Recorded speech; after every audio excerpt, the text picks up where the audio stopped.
네, 시간 됐습니다. 안녕하십니까. 더블클럽의 12월 28일 라이브 방송을 시작하도록 하겠습니다.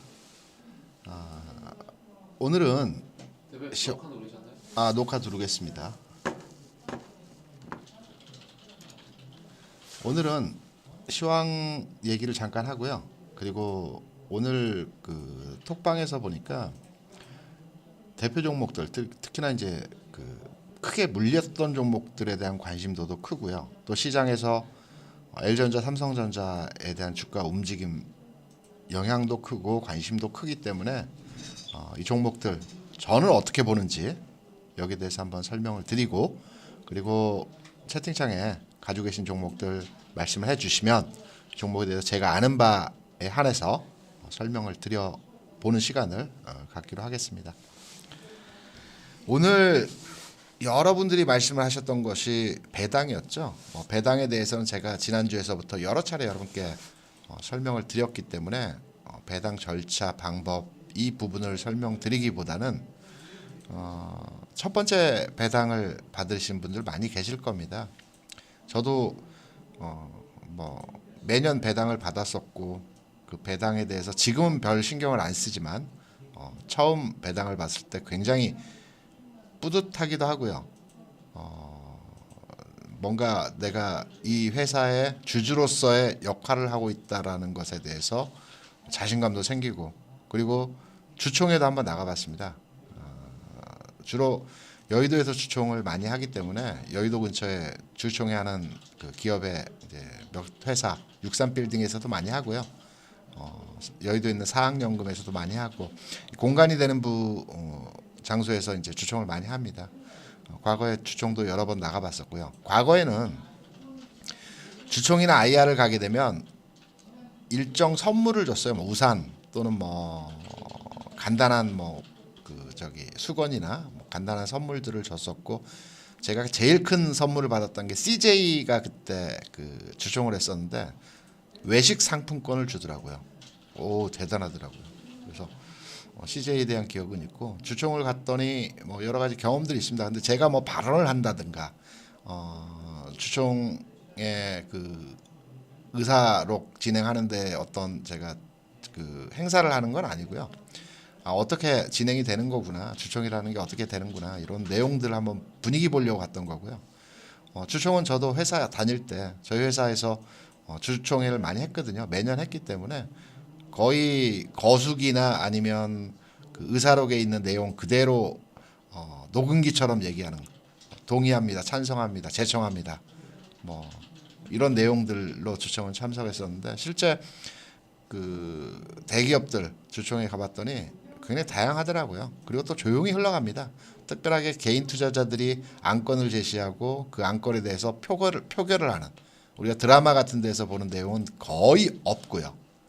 가끔 이제 그 뉴스에도 가끔 나오는 경우가 있죠. 뭐 배당 관련해서 또는 M&A 관련해서 일부 주주가 이제 반대하는 그런 위력 행사를 하는 경우가 아주 가끔 한 번씩은 있긴 하는데 대부분은 조용히 지나갑니다. 그리고 기업들이 주총을 이제 보통 주총에서 방해하는 사람들을 총회꾼이라고 하거든요. 과거에는 총회꾼이 많았습니다. 주식을 몇 주 사가지고 주총을 방해합니다. 그러면 조용히 뒤로 데리고 가서 일정 금액을 봉투를 하나 줍니다. 과거에는 그렇습니다. 지금은 그런 일 없을 것 같고요. 정확히는 모르겠지만 그런 총회꾼들 이제 다루는 팀들도 있었습니다. 주총이 이제 그런 형태로 진행이 되고, 이제 배당 관련해서 주총에서 배당 금액이 확정이 되죠. 그리고 4월쯤에 아마 그 계좌에 돈이 들어옵니다. 그 전에 이제 배당 통지서가 이제 집에 계속 갈 거고요. 배당 통지서를 보면 특이한 점이 있습니다. 증권 예탁원이라고 적힌 그 편지 봉투에 안에 이제 내용을 보게 되면 주식수, 그다음에 배당률에서 배당 금액, 세금 떼고 난 금액 이렇게 적혀 있습니다. 세 가지가 적혀 있고요. 증권 예탁원에서 개인에게 그 우편 통지를 할 일이 딱 한 번, 배당 관련한 그 우편 통지를 할 때 예탁원 명의로 갑니다. 내가 특정 증권회사에 그 계좌가 있다고 해서 그 증권회사 명의로 그 배당 관련 그 우편 통보하는 게 아니고요. 예탁원에서 일괄해서 모든 투자자에게 이제 그 우편 통지가 합니다. 예탁원 얘기가 나와서 말씀을 드리는데요. 그 증권 관련해서 신의 직장 3대 신의 직장이 있어요. 증권회사는 당연히 아니고요. 증권회사는 제일 하단에 있습니다. 제일 힘든 그 파트이고요. 예탁원이 있고요. 증권금융이 있습니다. 그리고 거래소가 있습니다. 여러분들 주식 투자하시면서 주식이 어떤 원리로 어떤 형태로 어떤 메커니즘으로 운용이 되고 어떤 경로를 통해서 진행이 되는지는 아셔야 하기 때문에 예탁원과 증권금융 거래소에 대해서는 아셔야 됩니다. 예탁원은 뭐 그 유가증권을 보관하는 장소이고요. 일산에 있습니다. 제가 한 분이 주식을 계좌에 넣어놓으면 내가 주식을 사고 팔고 할 수도 있고 뭐 여러 가지 그 상황 때문에 나는 실물로 보관하고 싶다라고 하시는 분들이 가끔 계세요. 그 주권이라고 그래서 그 5만 원권의 한 2배 정도 되는 사이즈의 그 유가증권이 있습니다. 그거를 증권사에 가서 나는 실물로 집에다가 보관해야 되겠다라고 말씀을 하시면 그 유가증권을 찾아다 줍니다. 굉장히 좀 싫어하죠. 왜냐하면 직원이 일산까지 가서 그 예탁원에 가서 실물주권을 받아와야 됩니다. 그래서 굉장히 불편하게 생각할 텐데 그렇게 보관하시는 분도 아주 간혹 계세요. 근데 이거를 잃어버리게 되면 찾을 수가 없습니다. 실물주권을 내가 잃어버리면 현금 자산하고 현금 유가증권하고 똑같기 때문에 그거를 다시 되돌려 달라고 할 수가 없습니다. 그래서 보통 예탁원에 맡겨놓는데요. 예탁원에 가시면 일산에 있는데 지하 30층 이상 내려갑니다. 그 암벽을 뚫고 지하에다가 그 우리나라 상장돼 있는 모든 상장 주식의 유가증권을 이 30층 이상 지하에 보관을 하고 있습니다. 얘기를 들어보니까 일반인 못 들어갑니다. 저희도 못 들어갑니다. 저희도 밖에 있어야 되고요. 직원이 수량하고 종목을 이제 받아서 가지고 내려가서 이제 유가증권을 가져오는데요. 전쟁이라도 핵전쟁이 일어나도 안전하다고 합니다. 거기 안에는 그 상장 주식뿐만 아니고 각종 유가증권이 다 거기 채권 비롯해서 유가증권들이 다 보관되어 있습니다. 핵전쟁에도 안전하다라고 합니다. 그런 예탁원이 하나 있고요. 연봉 무지 셉니다. 예탁원 그 아마 그 초봉 그러니까 신입사원 연봉이 5천이 넘는 걸로 알고 있습니다. 그리고 과장 이상 되면 1억 넘습니다. 물론 진급이 안 되기 때문에 정체돼 있기 때문에 과장이라고 하더라도 일반 회사 과장 나이는 아닙니다. 나이가 좀 많습니다. 하지만 연봉 기준으로 따져보면 엄청납니다. 왜냐하면 이익 집단이 아니고요. 증권사로부터 피를 받죠. 보관 수수료를 받습니다. 여러분들이 주식 거래를 하시게 되면 수수료를 내죠. 수수료와 세금을 냅니다. 이 수수료에는 증권사 목이 아니고요. 증권사가 일부 차지를 하고 거기에는 예탁원 이용료, 거래소 이용료, 각종 그 관계기관의 이용료들이 붙습니다.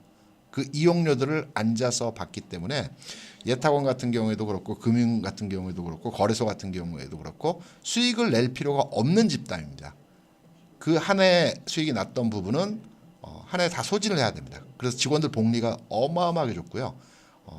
뭐 사회 기여한다라고 해서 뭐 장학금도 많이 주고 뭐 등등의 이제 사업들을 많이 하는데 돈 많이 버는 기관이기 때문에 월급 많이 줍니다. 예탁원이 하나 있고요. 증권금융이 있습니다. 증권금융도 여의도에 있습니다. 거래소하고 증권금융 여의도에 있습니다. 증권금융이 어떤 역할을 하냐면 제가 지난번에도 잠깐 말씀을 드렸지만 여러분이 예치한 그러니까 주식 말고요. 예수금이 있죠. 내가 주식을 사고 남은 예수금. 이 예수금에 대해서 증권사는 100% 회사에 보관하면 안 됩니다. 고객이 맡긴 예수금은 단 1원도 증권회사가 장 마감 이후에 가지고 있으면 안 됩니다. 그래서 고객이 맡긴 예수금은 100% 증권금융에 예치를 하게 됩니다. 증권금융에 예치를 하게 되면 증권금융은 그 자산을 국가기관이죠. 그래서 그 예금자보호법 관계없이 100% 다 보호가 된다는 말씀을 드렸던 부분이 증권회사는 모든 예수금에 대해서 증권금융에 예치를 하기 때문에 이 증권금융은 그 예치된 금액을 기반으로 해서 일부 채권 또는 MMF나 RP 같은 그 종목에 투자를 합니다. 단기 채권에 투자를 하고 다음 날 아침에 다시 증권사에 그 돈을 다시 옮겨줍니다. 그럼 증권사는 그 자산을 고객 계정에 다시 넣어주죠. 물론 고객 HTS 안에는 자산이 그대로 있는 것처럼 보이지만 실제로는 돈이 들어갔다 나왔다 하는 겁니다. 그래서 증권금융은 돈을 예치 받았고 여기다 이자를 증권사에 주게 됩니다. 이자가 굉장히 낮죠. 0. 고객이 받는 예탁금 이용료 같은 게 0.2% 정도 되는 걸로 알고 있습니다. 증권금융에서는 0.5% 정도 줄 겁니다. 그러면 증권사가 일부 먹고 고객에게 또 일부 주면서 이렇게 나눠 먹는 겁니다. 증권금융이 있고요. 여기도 굉장한 연봉을 줍니다. 그래서 여기도 시내 직장이고요. 들어가기도 너무 어렵고요. 일반적으로 공고를 통해서 그 신입사원 뽑지 않습니다. 1년에 몇 명 뽑지도 않거니와 대부분 이제 지인을 통해서 알아서 몇 명 충원하는 이런 형태로 여기도 직원을 뽑고 있기 때문에 들어가면 무조건 완전 저도 들어가고 싶었던 이제 증권금융인데 들어가기 어렵습니다. 자리가 없어서. 그리고 여러분들 제일 잘 아시는 거래소입니다. 거래소도 시내 직장입니다. 한번 말씀드렸죠. 거래소에 직원은 잘 안 뽑지만 기존에 있던 직원들이 순환해서 어떤 보직을 맡게 되죠. 근데 할 일이 없습니다. 팀장급이 되면 어떠한 할당된 팀의 팀장 역할로서 업무를 수행해야 되지만 한정된 팀의 규모 때문에 그 팀장이 돌아가면서 주차장에서 주차 요원으로 활동을 합니다. 연봉 1억 5천씩 받으면서. 지금 그렇습니다. 인원이 남아서. 거래소도 시내 직장의 하나고요. 증권회사는 그냥 단순히 중개하는 겁니다. 거래소가 모든 거래에 있어 익스체인지 교환을 해주죠. 이 사람과 이 사람 비데스크 매수 매도에 교환을 해주는 역할을 하는 기관이 증권 거래소입니다. 그리고 증권 전산이 있는데요. 증권 전산은 국가기관이 아닙니다. 이거는 일반 기업입니다. 사기업입니다. 증권 거래와 관련된 모든 전산 관리 시스템을 제공하는 기업입니다. 우리가 흔히 증권전산 하면 그 거래소와 관련된 정부기관으로 알고 있는데요. 이건 사기업입니다. 증권전산은 사기업으로 아시면 되고 예탁원, 증권금융, 거래소가 3대 기관이고요. 또 3대 시내 직장입니다. 여의도에 있는 모든 그 증권회사 직원뿐만 아니고 이쪽에 들어오고 싶은 사람들이 가고 싶어하는 굉장히 안정적이고 정년 보장되고 연봉도 엄청나게 높은 보통 부장급들이 2억 가까이 됩니다. 부장급들 2억이고요. 과장들 뭐 1억 5천급 되고요. 물론 인사 적체로 인해서 진급은 잘 안 되지만 그렇다고 하더라도 정년까지 보장되면서 높은 급여를 받고 있기 때문에 굉장히 가고 싶어 하는데요. 이 직군에 있는 사람들이 고객들에게 잘해야 됩니다. 여러분들이 거래를 해서 이 거래에 대한 수수료에 포함되어 있는 이용료들이 이들의 월급을 주는 겁니다. 쉽게 말해서 이들의 월급은 다 거래하는 개인 고객들 이분들이 담당하는 겁니다. 요구해야 됩니다. 뭐든지 이렇게 이제 예탁원, 배당, 거래소, 뭐 증권, 금융 이렇게 말씀을 드렸는데요. 배당 다시 한번 말씀드리지만 한번 받아볼 만합니다. 그리고 배당 언제 나오지 계속 쳐다보지 마시고요. 4월 초 중순에 나옵니다. 시간 한참 남았어요. 주총 끝나야 되고요. 주총에서 의결되면 주주명부 통해서 금액하고 내용들 파악을 해가지고 4월 초중순에 이제 돈이 들어가기 때문에 그때까지는 그냥 잊어버리고 계십시오. 그러면 어느 순간에 어느 날에 일정 다 다릅니다. 종목마다 돈 들어오는 날 다 다릅니다. 4월 중순쯤에 다 들어갈 겁니다. 그리고 아까 주총 그 관련해서 잠깐 말씀드린 총액권 얘기 말고요. 제가 여러분께 드리고 싶은 에피소드가 하나 있었는데 잠깐 까먹은 것 같고요. 생각나면 조금 있더라도 다시 말씀을 드리겠습니다.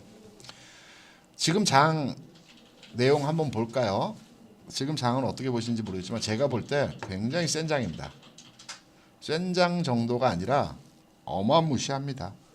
특히 개인의 매수, 개인의 그 시장 참여도 놀랍습니다. 제가 조금 전에 팍스TV에서 여러분께 말씀을 드렸던 점이 제가 20년 이상 97년도에 이제 여의도 입사를 해서 뭐 20년 이상 이제 증권 회사에 근무를 하면서 여러 가지 경험과 다양한 내용의 시장 체험을 했는데요. 지금과 같은 장은 처음입니다. 무슨 말이냐면 개인에 의해서 움직이는 장은 저는 처음 봤다라는 얘기입니다. 물론 시장에서 기관과 외국인 투자자들이 최근 장에서 어느 정도 시장을 선도하는 모습도 보여주긴 하지만 시장 자체의 그 움직임을 선도하는 세력은 개인입니다. 최근에 LG전자를 비롯해서 시장에서 폭발적인 움직임을 만들었던 종목들 다 개인의 매수입니다. 기관과 외국인도 이들 종목에 대해서 투자를 하고 매매 진입을 하긴 하지만 개인의 전체적인 흐름에 의해서 시장이 선도되는 형태입니다. 거래량 보십시오. 이들 종목군들 LG전자 거래량 한번 보셨습니까? 제가 좀 이따 설명을 드리겠지만 엄청납니다. 거래량이 다른 게 아니라 관심과 수급이죠. 거래량 관심과 수급입니다. 개인이 어떤 특정 종목, 특정 업종, 패턴이 만들어지면 그쪽으로 쫙 몰리게 됩니다. 지금 장 형태가. LG전자뿐만 아니고요. 지금 이제 개인의 취향이나 선택을 보게 되면 기존에 움직였던 종목들에 대해서 선호하지는 않습니다. 무슨 말이냐면 과거에 셌던 종목들 있죠. 특히 코로나 관련해서 움직였던 종목들이나 바이오 종목들, 시세를 한번 줬던 종목들은 다시 한번 개인이 집중화돼서 그 매기가 형성되지는 않더라고요. 새로운 종목, 안 움직였던 종목, 요런 종목으로 재료가 노출이 되고 그쪽으로 매매가 촉발되기 시작하면 엄청나게 시장에 들어온 겁니다. 그래서 LG전자도 상한가를 기록하는 모습이죠. 그리고 한번 제꼈다가 오늘 장에서도 장중에 거의 20% 가까이 상승을 주는 모습들이 개인의 엄청난 매수 여력입니다. 올해 65조 정도 매수를 했다고 했죠. 지금 대기 자금이 120조 정도 된다고 합니다. 물론 이 대기 자금이 그 청약 관련 자금도 있고요. 개인의 어떤 예수금 형태로 남아 있는 자금도 있긴 하지만 이전과는 전혀 다른 형태에서의 그 개인 매수 촉발만 되면 폭발적으로 움직이는 시장의 움직임. 저도 처음이기 때문에 상당히 당황스러운 부분들이 많이 있고요. 이런 흐름들 잘 이용하시면 시장에서도 또 일본 장에서도 괜찮은 그 수익률을 만들어낼 수도 있기 때문에 이런 종목들 찾아내야 됩니다. LG전자가 한번 움직였다고 한다면 또 다른 형태의 종목으로 시세가 또 만들어지겠죠. 그런 종목들이 또 나옵니다.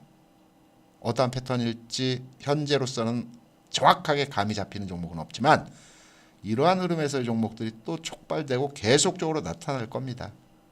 그래서 그런 종목들 어떤 흐름에서 어떤 재료를 수반해서 시장에서 어떻게 반응할지 이런 내용들도 우리 계속적으로 관찰하면서 살펴봐야 될 것 같습니다. 여러분들 이제 제가 보는 창 이제 자주 보셨기 때문에 어떤 내용인지 감을 잡으셨겠죠. 오늘 기관들이 8,300억 매수를 했네요. 최근에 지난주부터 기관화 장세가 나타난다는 말씀을 드렸고요. 오늘 장에서 굉장히 폭발적으로 매수를 하는 모습을 보여줬습니다. 8,300억. 외국인 투자자도 장중 1,000억 정도 매도였다가 장 마감 근처에서 700억으로 돌려놨습니다. 기관들이 들어오게 되면 기관화 장세에서 움직이는 종목들이 패턴이 있다는 말씀 드렸었죠.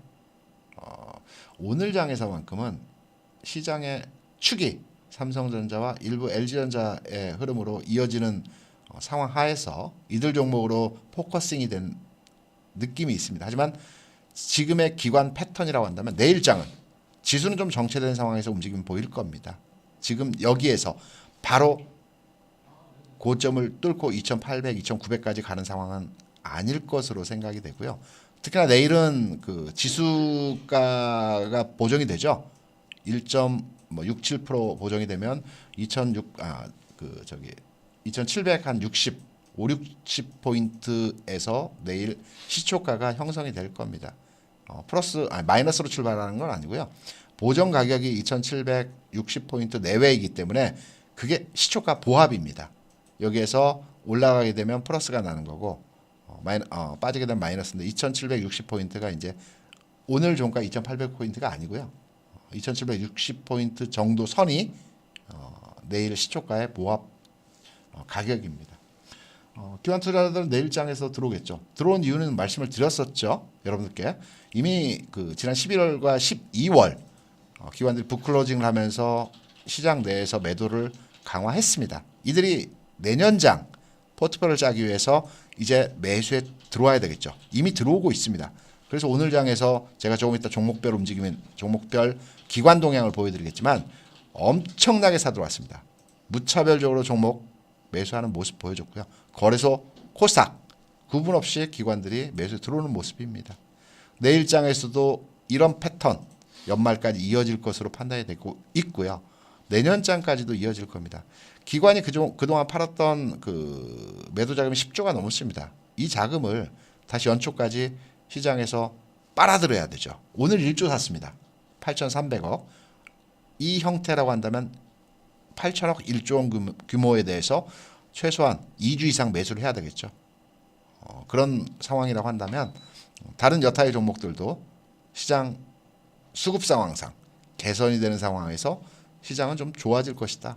지수도 마찬가지지만 종목별 흐름에 있어서도 상당히 긍정적으로 우리가 접근해 볼 수 있다는 말씀을 드릴 수가 있을 것입니다. 지수는 지금 보시면 오늘 장에서 그 위아래 휩소 현상에서의 그 움직임이었습니다. 물론 삼성전자와 LG전자의 움직임이 이 흐름에 밀접하게 움직인 내용이었기도 하지만 지수상으로 보게 되면 지금 상황에서 뻗어나기는 다소 부담스러운 자리입니다. 그래서 요 바운드리 안에서 움직일 겁니다. 쉽게 말씀드려서 요 형태 안에서 시장은 움직일 것 같습니다. 오늘 고점 라인 하고요. 접전 라인 근처에서의 연말까지의 시장 상황은 예상이 됩니다. 전체적인 흐름에서의 모습이 그렇다라는 거고요. 제가 시황 판단과 선물옵션 그 외국인들의 매매 동향과 수급 상황 내용을 분석해 볼 때 박스권에서의 움직임 이번 주 상황에서 연출될 것을 판단이 되고 있으면서 그 중요한 이유로는 이제 삼성전자의 움직임이 되겠죠. 삼성전자 오늘 8만 원을 찍어줬습니다. 제가 삼성전자에 대해서는 지수 3,000포인트 대입 가격이 8만 원이라는 말씀을 드렸습니다. 선제적으로 움직였죠. 지수 대비해서 미리 움직인 경향이 있습니다. 이 삼성전자의 8만 원 3,000포인트는 그냥 단순하게 예측이나 그림을 보고 또는 느낌상 이런 가격으로 제가 결정지어졌다고 말씀을 안 드렸죠. 그 증권사에 보면 단말기가 있다는 말씀도 드렸습니다. 지수를 그 측정하는 단말기이면서 그 종목별 평가를 해서 그 적정가를 산출해내는 단말기가 있습니다. 사람이 계산하기 어렵고요. 통상적으로 PBR이나 PER 대비 금리를 연동시켜서 입력값을 대입을 하게 되면 적정 주가 수준에서의 그 지수 그리고 현 지수 상황에서의 적정 주가 그렇다면 3,000포인트의 지수를 대입했을 때 삼성전자의 적정 가격이 나옵니다. 그게 8만 원이었고요. 오늘 삼성전자가 8만 원을 찍어줬던 가격은 미리 선제적으로 움직여서 8만 원을 찍어줬던 상황이기 때문에 당분간은 이 8만 원 고점을 돌파하기보다는 정체된 상황에서의 횡보 국면에서의 모습이 예상이 되겠죠. 그렇다고 주가가 빠질 개연성은 별로 없습니다. 지수도 마찬가지고 삼성전자도 마찬가지지만 지금 가격 대략적으로 7만 5천 원에서 8만 원 사이에서의 당분간 움직임이 예상되고요. 삼성전자가 그런 형태로 움직인다고 한다면 지수도 마찬가지겠죠. 지수도 박스권에서의 움직임이 유력해 보입니다. 삼성전자가 다소 쉬어주는 과정에서 종목별 움직임은 더 활발하게 움직인다는 말씀을 드렸었죠. 그래서 오히려 우리가 주식 투자하기에는 더 좋은 환경이 내일장에서부터는 만들어진다는 말씀을 여러분께 드립니다. LG전자 볼까요? LG전자 보시면 제가 그 거래량은 관심과 수급이라는 말씀을 드렸었죠. 이 거래 어마무시한 거래입니다. 통상적으로 LG전자의 거래량이 오늘 2,100만 주 정도 형성이 됐는데요. 4, 50만 주, 6, 70만 주 이 정도 거래가 많이 된 100만 주 거래가 형성되는 걸로 알고 있습니다. 2,100만 주. 그것도 극대형주의 2,100만 주 거래량 어마어마합니다. 증권사 돈 많이 벌었을 겁니다. 이 거래량 그리고 주가가 10만 원이 넘는 종목이 1,000만 주, 2천만 주씩 거래가 된다는 거는 증권사 돈 많이 벌었을 거고요. 제가 오늘 저희 방에서 LG전자에 대해서는 단기적으로 나중에 다시 사야 되겠지만 단기적으로 한번 정리하고 가자라는 말씀도 드렸고요. 거기에 대한 이유는 거래량 부분에서의 움직임이었습니다. 제가 거래량 패턴을 분석해 드리면서 거래가 주가 상승하기 위한 요소로서는 앞전에 거래량 대비 2배 이상 증가할 때는 완전한 고점을 찍어주는 거래량이라는 말씀을 드렸었고요. 오늘과 같이 앞전 어제와 그제 그러니까 지난주죠. 이틀 전에 거래량을 증가하는 3일차의 거래량이 이틀 앞전의 거래량을 넘어서는 거래가 나타날 때는 특히나 오늘과 같이 윗꼬리를 다는 모습에서의 상황에서 이런 거래가 이런 패턴이 만들어질 때는 주가는 단기적으로 눌림목 과정에서의 모습이 나타납니다. 그래서 LG전자는 제가 적정 상황에서의 매수 가격을 제가 아까 판단해 보면서 살펴봤는데요. 월봉으로 보겠습니다. 월봉으로 보게 되면 요 라인 가격이 다시 재진입할 수 있는 가격이라고 보고 있습니다. 이게 한 11만 5천 원 정도로 제가 아까 가격을 봤는데요. 11만 5천 원 정도가 맞네요. 11만 원에서 11만 원 전후가 되겠습니다. 11만 원 전후가 LG전자의 재매입 과정에서의 가격이 될 것 같습니다. 제가 일봉으로 판단할 때는 주봉이나 월봉을 보면서 주가를 예측한다는 말씀을 여러분께 드렸었죠.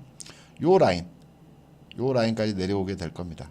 11만 원 전후로 한 가격에 내려오면 LG전자는 다시 공략하는 전략으로 대응을 하셔야 될 겁니다. 전체적인 흐름에서의 모습은 보십시오.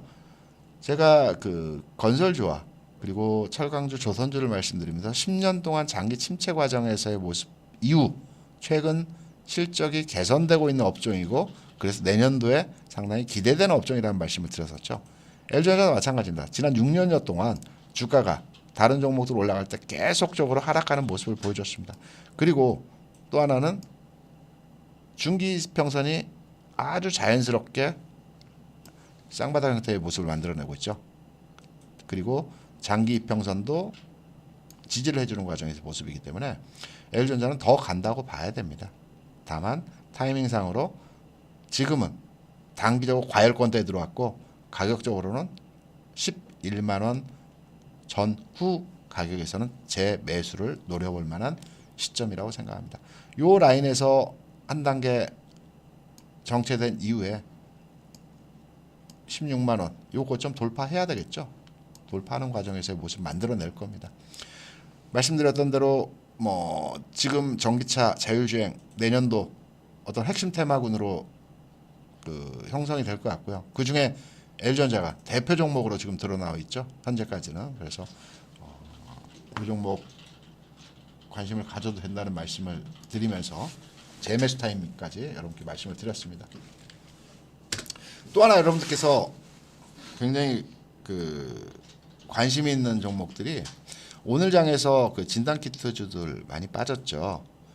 제가 손절 말씀 또는 5% 손절 룰 많이 말씀드렸지만 지금 상황에서는 그런 내용들의 얘기가 전혀 안 통합니다. 지금 가지고 계신 분들은 이미 매수가 대비 최소 20% 많게는 30% 이상 손실이 나 있는 상태 종목들이죠. 굳이 시젠을 말씀드리는 게 아니고 시젠 이하 상당한 종목들이 지금 보유 종목 섹터에서 20-30% 손실이 나 있는 경우들 많이 계십니다. 그러면 이들 종목들에 대한 전략을 말씀드릴 때 단순하게 책임감 없이 정리하세요. 그리고 다시 보세요. 이런 말씀을 드리기보다는 어느 정도 선이 주가 바닥에 들어오는 시점인지 그리고 이런 종목에 한해서는 물타기가 가능합니다. 다만 뜨기 전에 물타기를 해야 되겠죠. 무작정 빠진다고 해서 잔고의 예수금을 계속적으로 투여해서 사다 보면 그 종목의 비중이 50%, 60%, 70%까지 늘어납니다. 그리고 그 한 종목에 의해서 내 전체 자산이 휘청휘청합니다. 그렇게 사시면 안 되고요. 이미 물렸어요. 이미 늦었습니다. 손절 타이밍은 30% 이렇게 손실이 나 있는 상태입니다. 과감하게 정리하고 다른 종목 갈아탄다면 좋겠지만 저도 힘들고요. 안 되고요. 여러분도 거의 쉽지 않은 결정이라고 생각합니다. 그렇다면 제대로 된 타이밍에서 주가의 향방을 어느 정도 가늠한 이후에 내가 시점을 잡아야 되겠죠. 그래서 시즌을 놓고 한번 보겠습니다. 뭐 제가 드리는 말씀이 100% 맞다라고만 볼 수는 없겠지만 제가 여러분께 말씀을 드렸죠. 제가 20년 이상 증권 회사, 증권 바닥에 있으면서 다른 건 모르겠지만 많은 경험을 했습니다. 주가라고 하는 것이 과거의 통계적인 흐름에 미래 가치를 대입해서 우리가 예측을 하는 거죠. 그 패턴의 움직임들이 계속적으로 반복적으로 일어납니다. 꼭 동일 종목이 아니더라도 다른 종목에서 일어났던 패턴의 흐름들이 B 종목에서 만들어지고 B 종목에서 나타나는 흐름들이 A 종목에서 나타나고 이런 패턴에서 흐름들이 연속적으로 나타나기 때문에 제가 그동안 종목을 보고 분석하고 뭐 나름대로 많은 고객들을 상대하면서 그러한 패턴들의 유사한 형태들의 움직임 자체를 어느 정도 머리에 담아놓고 숙지하고 있기 때문에 그 흐름을 기반으로 해서 제가 장중에 저희 회원분들께 보유 종목에 대해서 설명을 드리고 또 진단을 해드리는 겁니다. 제가 뭐 신도 아니고 이거를 미리 알 수 있는 내용도 아니고요.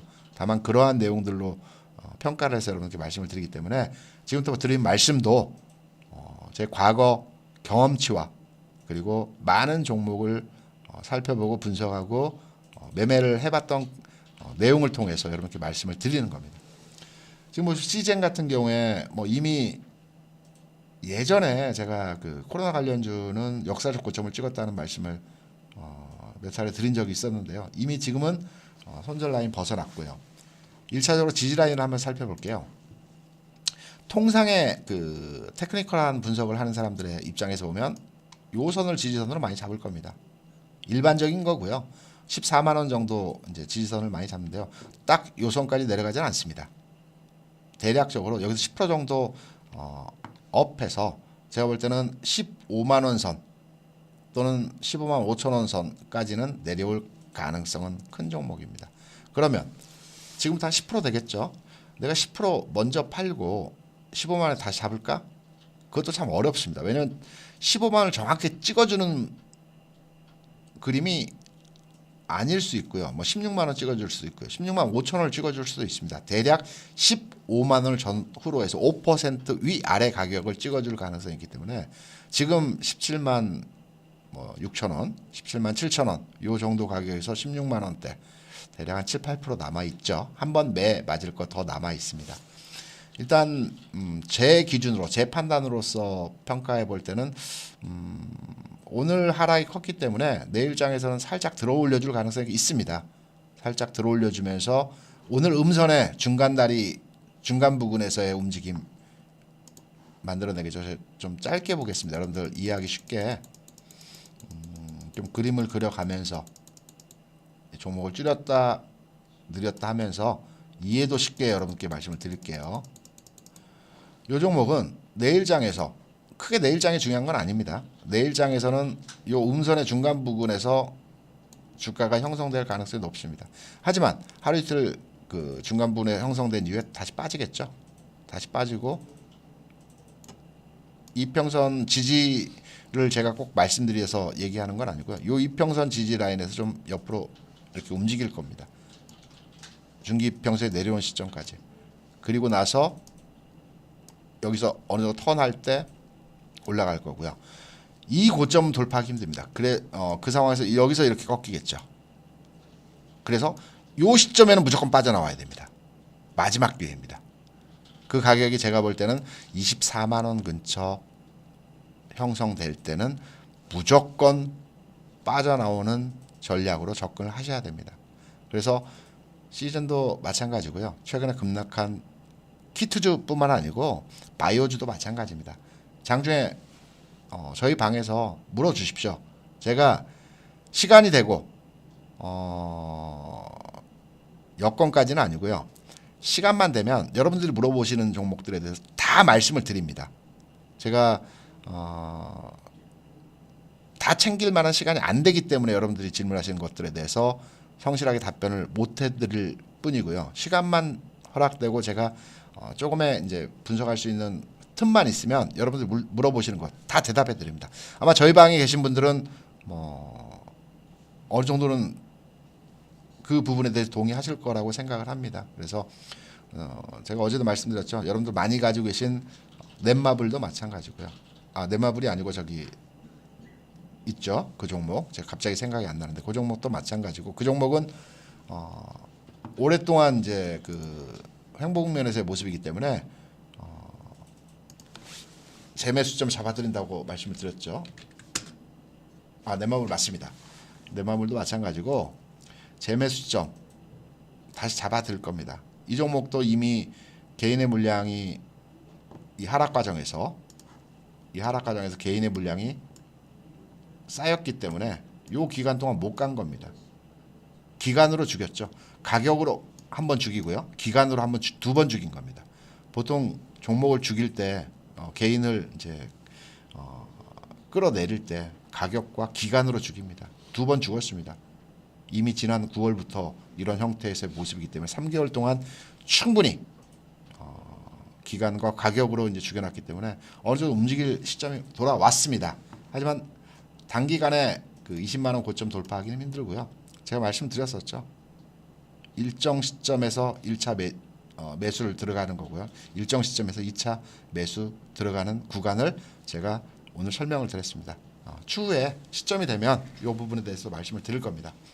이런 패턴의 종목들은 제가 저희 방에서 잡아드리겠습니다. 이미 타이밍 놓친 거 어떻게 하겠습니까? 이미 그 종목 손실이 나 있는 거 어떻게 하겠습니까? 계좌에 그 종목 들어있는 거 어떻게 하겠습니까? 손실 최소화하면서 그래도 수익까지는 아니더라도 지금보다는 손실 줄인 상태에서 빠져나오셔야 되겠죠. 그 부분 제가 잡아드리겠습니다. 톡방에서 말씀해 주시면 그 부분 잡아드리기 때문에 많이 물리신 종목들 그 장중에 말씀을 해주시고요. 제가 오늘은 종목 상담을 해드린다고 말씀드렸죠. 그래서 쭉 채팅방을 올려서 그래도 미리 말씀하셨던 부분들의 종목들 먼저 한 분당 한 종목만 종근당부터 말씀을 드려보도록 하겠습니다. 종근당도 많이 가지고 계시더라고요. 안 죽었습니다. 살아있어요. 왜 살아있냐? 거래량은 수급과 관심이라고 말씀드렸었죠. 이 대량의 거래가 아마 제가 쭉 올려서 보긴 힘들지만 아마 요 이틀에서의 거래량 같습니다.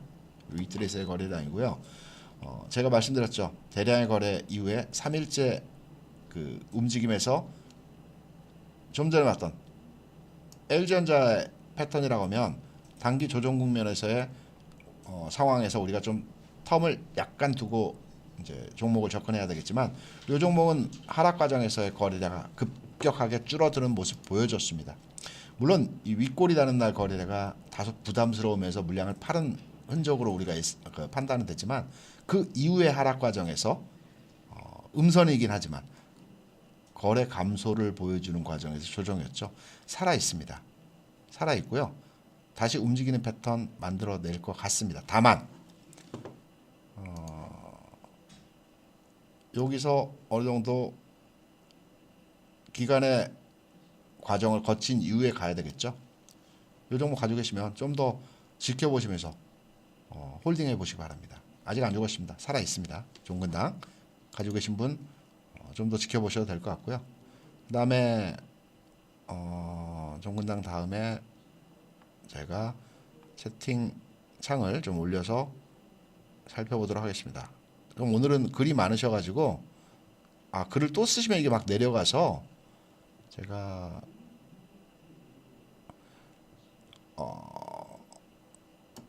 설명해 주신 종목을 글이 올라오면 계속 내려가 버립니다. 저기 에코 마케팅인가 보네요. 에코 마케팅.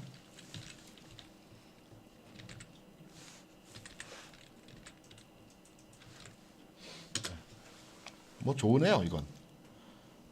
이런 종목들 매도 시점 잡을 때는 어떻게 잡냐면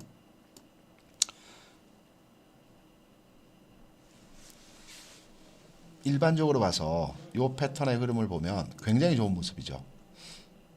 21일 평선도 올라가고 있고요. 60일 평선도 상승할 겁니다. 주가는 계속 이런 패턴 올라가고요. 여기서 매도 시점을 잡을 때는 당연히 거래량 형태에서 매도 시점을 잡아야 됩니다. 이렇게 짧게 보시면 거래량 규모가 달라 보이죠. 아까 길게 봤을 때는 작은 거래량 형태에서의 모습이었습니다. 하지만 주가 차트를 좀 짧게 보니까 이 거래량 굉장히 큰 거래량이죠. 이 거래도 마찬가지로 큰 거래량입니다. 주가가 여기에서 올라갈 때 매집의 형태의 거래량입니다. 이 형태가. 그리고 주가가 이 하락하는 과정에서 요 한 거래가 있긴 하지만 거래가 이전 상태와 다르게 거래가 감소하는 형태의 모습입니다. 그래서 다시 띄우기 위해서 특히 제가 종목을 말씀드릴 때 1차 매집 구간에서의 단가를 깨지 않는 상황 하에서 조정은 다시 가기 위한 조정이라고 말씀드렸었죠. 1차 매집 구간에서의 가격이 이 가격입니다. 그리고 2차 매집이라고 하더라도 이 가격이라고 하면 평균가를 냈을 때 이 가격을 깨지 않는 상태에서 움직임입니다. 그래서 이런 패턴의 종목들은 대부분 고점을 돌파하는 경우가 많습니다. 좀 더 주가 흐름을 분석하면서 시장 접근을 해봐야 되겠지만 이런 패턴에서 흐름은 이 고점 돌파하는 모습이 나타날 가능성이 크기 때문에 이런 종목들은 좀 더 끌고 가시고요. 다만 이 앞전의 거래 정확히 거래량 수준을 모르겠지만 100만 주 같습니다. 이게 120만 주 거래가 200만 주 이상 거래가 이렇게 쓸 때 이때는 정리해야 되는 관심에서 접근을 해보셔야 되겠죠. 거래량 관심과 수급이라고 말씀드렸습니다. 거래량이 급격하게 늘어난다는 것은 모두의 관심이 집중화된다는 거죠. 모두의 관심이 집중화된다는 것은 긍정의 의미도 있지만 개인이 너무 많이 따라붙었다라는 의미도 됩니다. 거기다가 세력이 주식을 갖다 팔겠죠. 그래서 거래량이 급격하게 올라왔을 때는 시점마다 다르지만 올라가고 있는 패턴, 특히나 이런 패턴에서는 좋은 긍정의 흐름이 아니고요. 지금 상황에서는 굉장히 좋은 모습에서의 흐름입니다. 그래서 홀딩 하시고요. 고점 돌파 가능성이 현재로서는 조금 그쪽에 중심을 두고 볼 수가 있겠습니다. 두산중공업입니다. 제가 커서를 왔다 갔다 하면서 말씀을 드리다 보니까 두산중공업 제가 오늘 장중에 두산 인프라코어에 대해서 웬만하면 강한 메시지를 잘 안 드립니다. 왜냐하면 손절 부분도 있고 가지고 계신 분들 손절하기 쉽지 않다는 것도 알고 있기 때문에 강하게 메시지를 드리지 않는데 분명히 강하게 메시지를 드리지 않으면 매도를 하지 않으실 것 같더라고요. 그래서 강하게 말씀을 드렸습니다. 두산중공업도 마찬가지 흐름입니다. 내일 반등 줄 수 있겠죠. 그 반등이 모레까지 갈 수도 있겠죠. 하지만 여기가 끝입니다. 가격은 제가 정확히 요 가격을 모르겠지만 한 13,500원, 14,000원 되겠네요. 14,000원 근처가 끝입니다. 반등을 주더라도 또 들리고 맞습니다. 그래서 아주 세밀하게, 디테일하게, 미세하게 접근을 해서 나는 최고점, 반등의 최고점에 팔겠다라고 하면 장중 시세 흐름을 보면서 그 가격을 잡으셔도 됩니다. 하지만 저는 이런 종목을 판단할 때 일단은 그냥 정리하는 게 정리하고 다른 종목 대안으로 들어가시던가 아니면 현금 가지고 시장을 좀 지켜보시면서 좀 컴다운 한 상태에서 다시 주식 투자를 시작하시는 게 낫지 않겠나 생각이 됩니다. 그래서 두산중공업은 현 시점에서 전략은 정리하시는 겁니다. 안타깝지만 매도라고 말씀드리고요. 썬백스 한번 보겠습니다. 이런 종목 볼 때마다 답답하기도 하고요. 그리고 안타깝기도 합니다. 썬백스는 패턴 자체가 위아래 흔들림의 휩소가 굉장히 큰 종목이죠. 오늘도 어떤 이유에서인지 모르겠지만 장중에 굉장히 탄력적으로 움직였다 밀렸네요. 죽은 건 아닌데요. 통상적으로 이런 종목에 대해서는 이전 저점 지지를 기대하는 경우가 많이 있습니다. 특히나 한 번, 두 번, 세 번, 네 번에 걸쳐서 지지를 받았기 때문에 다시 이 저점 가격에 오면 반등 주겠지라고 생각을 하시는데 잘 보셔야 됩니다. 이런 흐름의 종목은 깰 여지도 있는 종목입니다. 지금 흐름은 전체적으로 추세가 그리고 움직임 자체가 위에서 무겁게 누르는 형태에서 모습이죠. 특히 오늘 거래도 빵 쏟았습니다. 어떤 내용인지 모르겠지만 올라갔다가 크게 밀렸어요. 그럼 내일부터는 매도세가 좀 강화되겠죠. 오늘 물린 물량들, 물론 장중에 올라갈 때 따라 잡았던 물량들이 마감 근처에서 정리하고 넘어가자는 측면에서의 매도 물량도 있었을 것입니다. 하지만 이런 패턴들 내일 바로 띄워주지 못하면 요 저점 라인에서의 가격도 안전하지 못한 상황에서 가격이기 때문에 이런 종목 일단 팔고 보는 겁니다. 그리고 갈 때 다시 잡으면 됩니다. 갈 때 언제 다시 잡느냐. 오늘같이 속임수를 줄 수는 있겠지만 요 가격을 돌파할 때 다시 잡는 거죠. 요 가격을 돌파하게 되면 여기도 돌파합니다. 그러면 여기 상황까지도 노려볼 수가 있겠죠. 요 구간에서의 크기가 굉장히 커 보이지만 목표치를 높게 보면 요 구간에서의 크기는 그렇게 크다고 볼 수 없습니다. 여기 내용을 봤을 때는. 그래서 팔고 보는 게 제가 컨설팅 할 때는 정확하게 이 종목에 대해서는 팔고 다시 보시죠 라고 말씀을 드립니다. 명문제약 보겠습니다. 아까 그 제약주 하나 봤었죠. 그 흐름의 패턴과는 전혀 다른 패턴입니다. 그 종목은 방금 좀 전에 봤던 종목은 양선에서의 중간 부근에서 하락이 저지되는 모습에서의 그 패턴이었죠. 그래서 하락이 저지되는 상황에서 다시 주가가 상승할 가능성도 있는 패턴이라고 말씀을 드렸습니다. 하지만 명문제약 같은 경우는 지금 보시면 가격적인 면에서도 추세를 깨고 내려와 버렸고요. 이미 제가 말씀 여러 차례 드렸지만 요 거래가 매집한 구간에서의 가격이 요 가격대가 될 겁니다. 대략적으로 6천 한 4,500원 정도 되는데요. 이후에 띄우는 가격에서 지금 단기적으로 사음선을 때렸습니다. 내일 빠지면 죽어버립니다. 이 종목은. 그리고 내일 주가를 띄운다고 하더라도 다시 가기는 힘들어 보이는 종목입니다. 그래서 4일 연속해서 주가가 큰 폭의 하락을 줬고 특히 아마 제가 장중에 한번 이 종목 상담을 드린 것 같습니다. 음선으로 두드려 맞는 대량 거래 수반한 윗꼬리의 음선은 정확하게 이 종목을 팔아내는 형태에서의 모습입니다. 이런 패턴들 많이 나옵니다. 주가가 잘 움직이다가 전날 상한가 기록하면서 잘 움직이다가 갑자기 윗선에서 엄청나게 두들겨 맞으면서 음선으로 윗꼬리를 길게 다는 종목들이 있습니다. 이런 종목들은 보통 매집했던 세력들이 순간적으로 시황이 바뀌면서 그 종목에 대해서 무차별적으로 정리를 하는 패턴들이 많이 나옵니다. 이 종목이 그 패턴이 나왔습니다. 아마 시장 상황이 지금과 같지만 않았더라면 이 종목에 대해서는 좀 더 끌고 갔겠죠.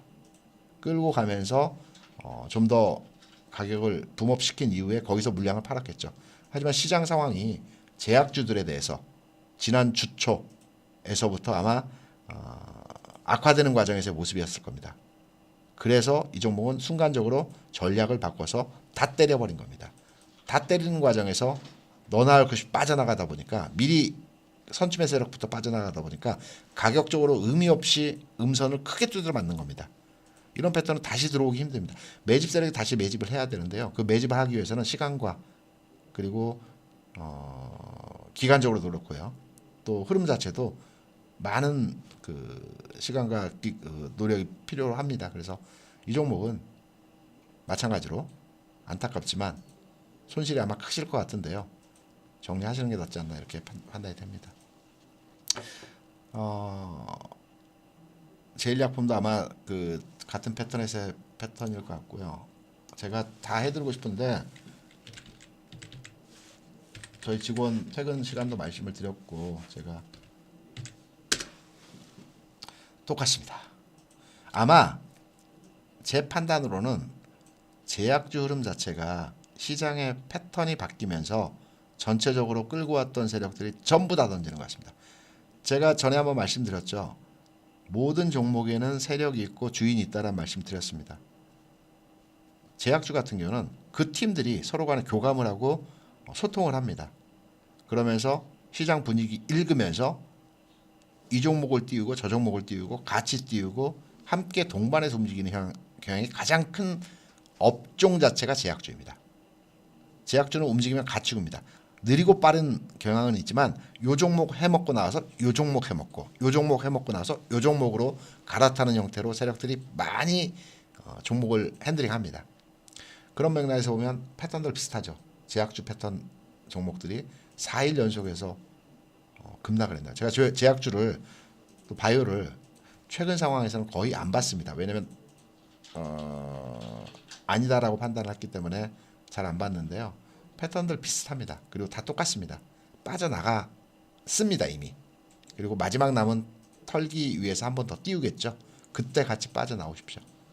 내일장에서 오늘 급락한 또 최근에 급락한 제약 바이오 업종들 키트주들도 마찬가지고요. 반등 나옵니다.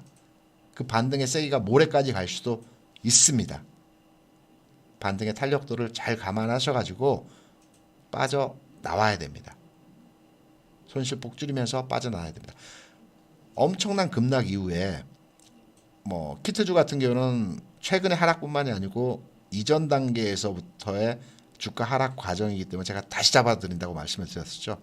하지만 최근 단기 급등 이후에 급락을 하고 있는 종목들은 다시 잡을 필요 없이 빠져나오는 게 중요합니다. 이거는. 그래서 대웅도 마찬가지로 흐름 잡아주시면 될 것 같고요. 시제는 아까 말씀을 드렸고 페노션은 제가 오늘 장중에 말씀드렸는데 가지고 가시라고 제가 말씀을 드렸는데 그 뒤에 주가 저도 한번 궁금합니다. 가지고 가시란 말씀 맞습니다. 아직 전체적인 흐름 측면에서 죽은 패턴 아니죠. 오늘 윗꼬리가 다소 부담스럽긴 하지만 제가 전 단계에서 종목들 말씀드렸다시피 아직 거래가 팔기 위한 거래가 들어오지 않은 상태입니다. 요 바닥 거래량 여기에서 잡아주는 거래 물량을 이전 단계에서의 거래를 다 잡아주는 거래가 들어왔고요. 이후에 고점 돌파했고요. 오늘 주가가 다소 고점 대비 밀리는 패턴의 모습이긴 하지만 살아있는 패턴이고요. 좀 더 움직임을 줘야 됩니다. 지금부터는 거래량 패턴 분석하면서 장중 수시로 체크하는 전략으로 접근을 하시면 좀 더 갈 가능성이 크고요. 움직임 자체는 내일장에서도 기대를 해볼 것 같습니다. 내일 장중에 다시 한번 물어보셔도 제가 답변을 드리도록 하겠습니다. 페노션 최대한 먹을 수 있는 만큼 먹고 그 다음에 파시면 될 것 같기 때문에 내일 장중에 다시 한번 이 종목은 문의를 주시기 바랍니다. 오늘 전체적으로 제가 새 흐름의 내용을 가지고 여러분께 말씀을 드렸고요. 저희 이제 그 노란톡방, 카톡방, 저희 상담방 에서 여러분들께 장중에 물어보시는 종목들도 그렇고 내용들도 여러분께 많이 말씀드리고 있습니다. 그리고 특히나 저희 회원분 계신 이제 VIP방 같은 경우는 제가 지난 목요일 시간에도 여러분께 말씀드렸습니다. 100명 플러스 약간명 예비 인원 약간명 이제 충원이 되면 전 더 이상 딱 안 받습니다. 다시 한번 말씀드리면 딱 안 받고요. 그 인원으로 제가 구상하고 있는 설계하고 있는 내용들 있죠. 지금의 그 리딩하고 고객 서비스를 하는 이 내용들이 증권사가 지원하지 못하는 부분들입니다. 과거에는 주식투자 인구가 그렇게 많지 않을 때는 증권사 직원들이 여기에 대한 서비스를 고객들에게 지원을 했습니다. 상담도 해드리고요. 가이드도 해드리고요. 매수매도에 대한 분석도 해드리면서 함께 동반 성장하는 과정에서의 모습이었습니다. 증권사 직원들이 주식을 다 잘한다는 거 아닙니다. 깡통 내는 직원 너무 많고요. 못하는 직원들도 많습니다. 하지만 체계적인 교육을 받았고요. 어느 정도는 걸러진 상황에서의 그 브로커리지 업무를 수행합니다. 조금 낫다고 볼 수 있겠죠. 이들 인원, 제가 알고 있는 인적 네트워크를 통해서 이들 인원을 중심으로 해서 보다 검증된 자원을 통해서 효율적인 고객 관리, 최상의 서비스를 향후에 그 규모화된 집단의 형태로 진행을 하려고 합니다. 회사를 만들고 그 규모가 커지면 상장까지 준비를 하는 거고요. 외국에는 이런 사례 또 이런 형태의 회사들이 많이 있습니다. 우리나라에만 아직까지 도입이 안 된 상태이기 때문에 제가 이거를 체계화시키기 위해서 지금 진행하고 있는 거고요. 제가 운영해 보니까 100명의 인원이 딱 적당한 것 같습니다. 그래서 일단 퍼포먼스 내야 되겠죠. 성과가 나야지만이 다음 스텝으로 넘어가는 그 과정이라고 생각이 되고요. 그러기 위해서는 제가 최선을 다해야 된다고 보고 있고, 제가 이전부터 말씀드린 게 아니고 지난 목요일과 오늘 말씀드린 겁니다. 인원이 다 차면 그 인원 중심으로 해서 최대 성과를 내기 위해서 저도 노력하고 함께 같이 가는 형태로 진행하려고 합니다. 그래서 관심 있는 분들은 동참하셔서 함께 하시면 좋을 것 같고요. 저희 이제 내용이나 그런 분위기들은 이제 이미 저희 그 톡방을 통해서 어느 정도 감지하시고 판단하셨을 것으로 판단되기 때문에 연락 주시면 그 부분 저희 이제 직원이 설명드리도록 하겠습니다. 오늘은 여기까지 말씀드리고요. 또 내일 또 뭐 여러분 찾아뵙는 시간이 있죠. 그래서 저도 아쉽습니다. 하지만 내일 다시 여러분 찾아뵙고요. 좀 더 건설적인 부분에서의 내용으로 내일은 여러분 찾아뵙도록 하겠습니다. 여러분들 늦은 시간까지 제 방송 뭐라고 이게 들어주셔서 너무나 감사드립니다. 고맙습니다.